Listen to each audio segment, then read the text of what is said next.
Hello student, আজ আমরা particular পয়েন্টারের part 2-তে এসেছি। এখানে আমরা পয়েন্টার টু পয়েন্টার এবং pointer two pointer two pointer এই নিয়ে একটা আলোচনা করব। কিরকম না, প্রথমে থিওরিটিক্যালি তোমাদেরকে আমি একটা অংশ দেখিয়ে দিই, তারপর আমরা কোডিংয়ে যাব। ধরো ঘটনাটা এরকম ভাবে চিন্তা করো যে তোমার কাছে একটা ইন্টিজার ভ্যারিয়েবল আছে, এ বলে ইন্টিজার ভ্যারিয়েবল, তাতে তুমি 100 স্টোর করে রেখেছো। নেক্সট একটা পয়েন্টার ডিক্লেয়ার করছি,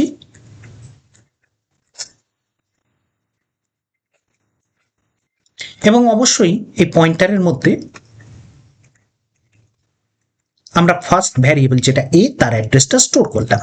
নেক্সট আমরা জানি যে পয়েন্টারও কিন্তু একটা ভ্যারিয়েবল, তার মানে তারও অ্যাড্রেস আছে। তাহলে সেটা যদি আর একটা ভ্যারিয়েবলে স্টোর করতে চাই তাহলে কিভাবে করব না, আগে প্রথম ছবিটাকে একটু ক্ল্যারিফাই করে নাও। দ্যাট ইজ, আমরা প্রথমে এ বলে একটা ভ্যারিয়েবল তৈরি করেছি এবং এটা একটা ইন্টিজার টাইপের ব্লক, সুতরাং তার ভেতর আমরা একটা পার্টিকুলার ভ্যালু স্টোর করে রেখেছি 100, আর আমরা মনে মনে ভাবছি যে এই ভ্যারিয়েবলটার অ্যাড্রেস হচ্ছে 100। ক্লিয়ার? এবার নেক্সট আমরা ইন লাইনে আমরা কি করেছি, পি বলে একটা পয়েন্টার তৈরি করেছি। এই পি বলে পয়েন্টারটার অ্যালোকেশন রয়েছে 8 বাইটের, আমরা গত পার্টিকুলার ভিডিওতেই দেখে নিয়েছিলাম 8 বাইটের অ্যালোকেশন। এটা ধরলাম মেমোরি লোকেশন 200 এ স্টোর আছে, আর যেহেতু এর ভেতর আমি এর অ্যাড্রেসটা স্টোর করেছি, তার মানে এর থেকে 100 এখানে স্টোর হয়েছে। মানে ছবিতে দেখাতে গেলে এখন পি পয়েন্ট করছে এটাকে। ক্লিয়ার? এবার নেক্সট এসো, আমরা এবার কতগুলো জিনিস নিয়ে কথা বলি। প্রথম কথা, আমরা যদি শুধু এ বলি তাহলে গত ভিডিওতেই বলেছিলাম যে যখন কোনো ভ্যারিয়েবলের নাম বলা হবে তখন মনে রাখবে তার কন্টেন্টকে আমরা মিন করতে চাইছি। তাহলে এখানে 100 তার কন্টেন্ট, আমরা ইচ্ছে করে নাম্বার অ্যাড্রেস সমস্ত মিলিয়ে দিয়েছি যাতে বোঝাতে পারি যে কিভাবে সেম ভ্যালু হলেই ডেটা টাইপের জন্য তারা কিন্তু ডিফারেন্ট ভাবে বিহেভ করে। 100 এটা কোন ডেটা টাইপের? তাহলে সিম্পল কথা, এটা ইন্টিজার ডেটা টাইপের।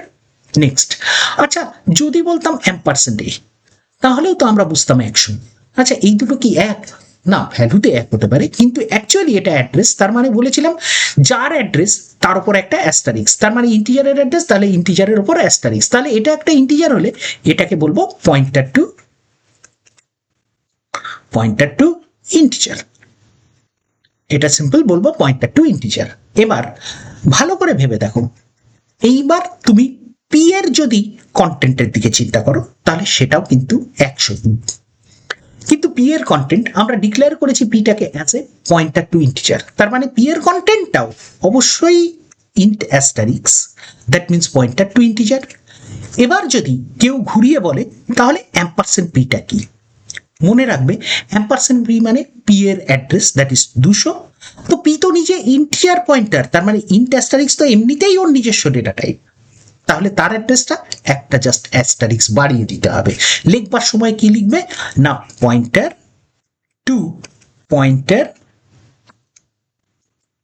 টু ইন্টিজার, এটাই হচ্ছে term. That means pointer to integer. এই অবস্থায় আমরা যদি আর একটা ভ্যারিয়েবল ডিক্লেয়ার করতে চাই যার মধ্যে পি এর অ্যাড্রেস স্টোর করবো, তাহলে তার জন্য কি করতে পারি না, প্রথম এখানে ভেতরে ঢুকে আমি ইন্টিজার একটা পয়েন্টার টু পয়েন্টার ডিক্লেয়ার করছি, সে ফর এর নাম দিলাম কিউ। নেক্সট কিউ এর মধ্যে স্টোর করব $পি মানে পি এর অ্যাড্রেস। তাহলে আমরা ভালোভাবে দেখে নিই, এখানে আমরা কিউ বলে একটা নেক্সট মেমোরি লোকেশন অ্যালোকেট করেছি। এখানে আমরা কি করছি না, একটা ব্লক পাবো 8 বাইটে কিন্তু সাইজ। কেন না, প্রত্যেকটা পয়েন্টার এখানে যত যে কোনো ডেটা টাইপেরই পয়েন্টার হোক, কিংবা পয়েন্টার টু পয়েন্টার যে পয়েন্টারই হোক না কেন, সবার সাইজে কিন্তু 8 বাইট। এবার এখানে আমরা একটা পার্টিকুলার ভ্যালু স্টোর করেছি, সেটা হচ্ছে পি এর অ্যাড্রেস, তার মানে 200 এর ভেতর স্টোর করা আছে। এই অবস্থায় আমরা বলতে পারি কিউ থেকে পি কে পয়েন্ট করা হচ্ছে। এবার ছবিতে যদি আরো ডিটেলস চাই, তাহলে আমরা যদি ভাবি যে পি এর ভ্যালুটা কত, তাহলে 100, তাহলে কিউ এর ভ্যালু 200, তার মানে 200 মিনস পি এর ভ্যালু ডেটা টাইপ হচ্ছে ইন্টিজার পয়েন্টার টু পয়েন্টার। দেখো ওর অ্যাড্রেস পয়েন্টার টু পয়েন্টার বলেই কিন্তু কিউটাকে আমরা পয়েন্টার টু পয়েন্টারই ডিক্লেয়ার করেছি, তাহলে তার ভ্যালুটা কি হবে? Pointer two pointer. এই অবস্থায় যদি কিউ এরও একটা অ্যাড্রেস থাকে, সে ফর আমি 300 ধরলাম, তাহলে অ্যাম্পারসেন্ট কিউ লিখলে কিন্তু অ্যাকচুয়ালি 300কে মিন করবে, কিন্তু ডেটা টাইপের জায়গায় এটা হবে integer pointer two pointer two pointer. মানে আমরা লিখব pointer two pointer two pointer.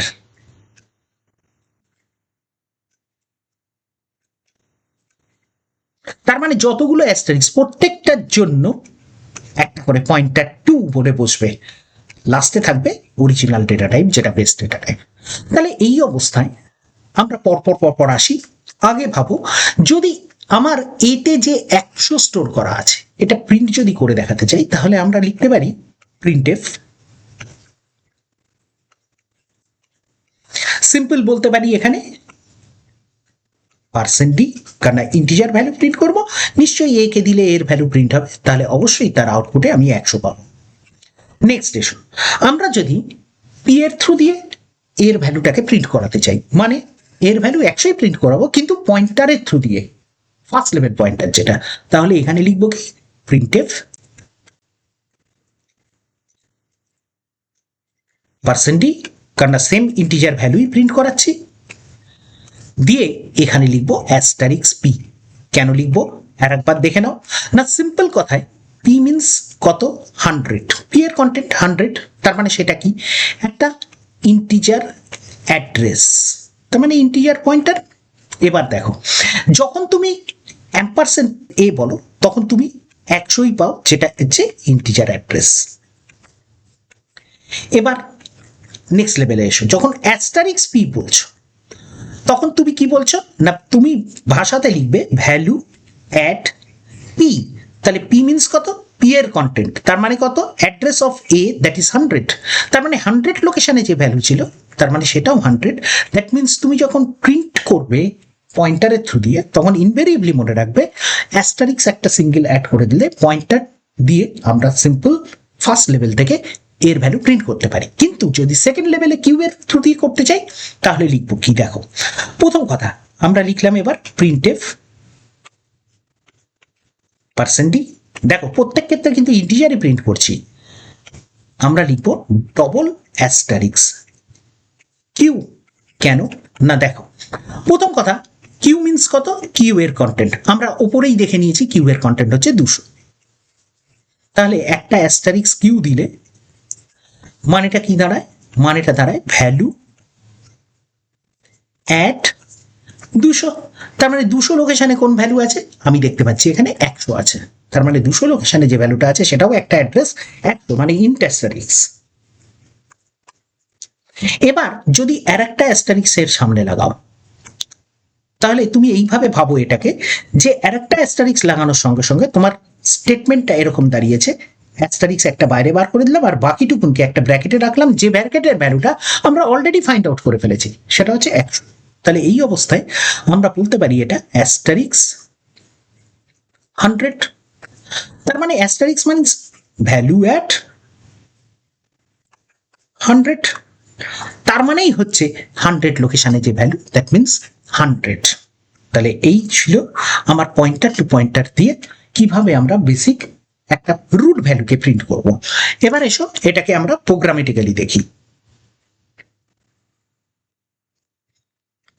আমরা প্রথমে বেসিক স্কেলিটনটা লিখে নিলাম,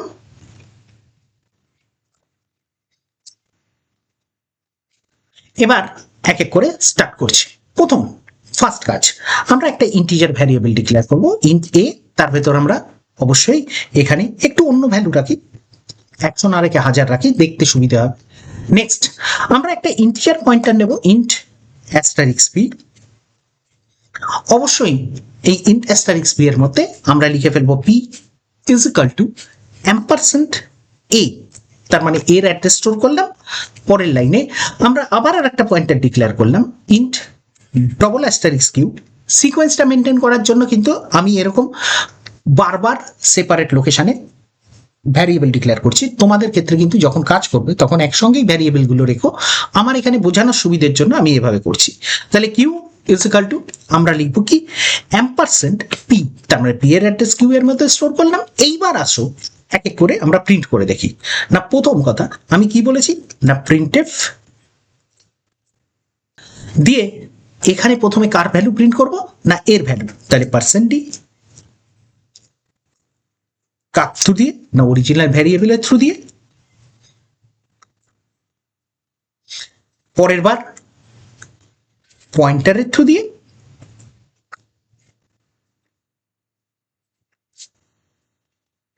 তারপরের বার পয়েন্টার টু পয়েন্টারের থ্রু দিয়ে।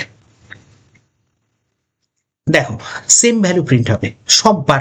আচ্ছা আমরা একটু ভ্যালুটাকে চেঞ্জ করলে মনে হয় আর একটু বেটার দেখতে সুবিধে লাগবে। 1 2 3 4 করলাম। এবার দেখো ইন্ডিভিজুয়াল ভ্যালুগুলো ঠিকঠাক প্রিন্ট হয় কিনা। দেখো এখানে এসে সেকেন্ড অ্যাপ্লিকেশনটাকে কম্পাইল করে নিই। চলো এখানে দেখো প্রত্যেকবার কিন্তু 1 2 3 4 1 2 3 4 1 2 3 4ই প্রিন্ট হয়েছে। এটার বেসিক কারণ হচ্ছে ওই যেভাবে দেখালাম ম্যানিপুলেট করতে করতে pointer, pointer two pointer, pointer two pointer two pointer ইত্যাদি পরপর লেভেল বাই লেভেল। এখানে একটা কথা বলি, পয়েন্টার টু পয়েন্টার কনসেপ্টে কতদূর পর্যন্ত ডিক্লেয়ার করতে পারবে সেটার কোনো লিমিটেশন নেই। যতদূর পর্যন্ত তোমার কাছে কম্প্রিহেন্সিভ মনে হয় ততদূর পর্যন্ত তুমি পয়েন্টার ডিক্লেয়ার করতে পারো। এই বেসিক আইডিয়াটা কমপ্লিট করে রাখো। নেক্সট দিন আমরা অ্যারের রেসপেক্টে কিভাবে পয়েন্টার ইউজ হয় সেটা নিয়ে কথা বলবো, আর তার সঙ্গে বানিয়ে রাখি এই টপিকে তোমাদের যদি কোনো কোশ্চেন থাকে ইনভেরিয়েবলি ওখানে কমেন্টে জানাবে, আর ভালো লাগলে সাবস্ক্রাইব করো। চলো বাই।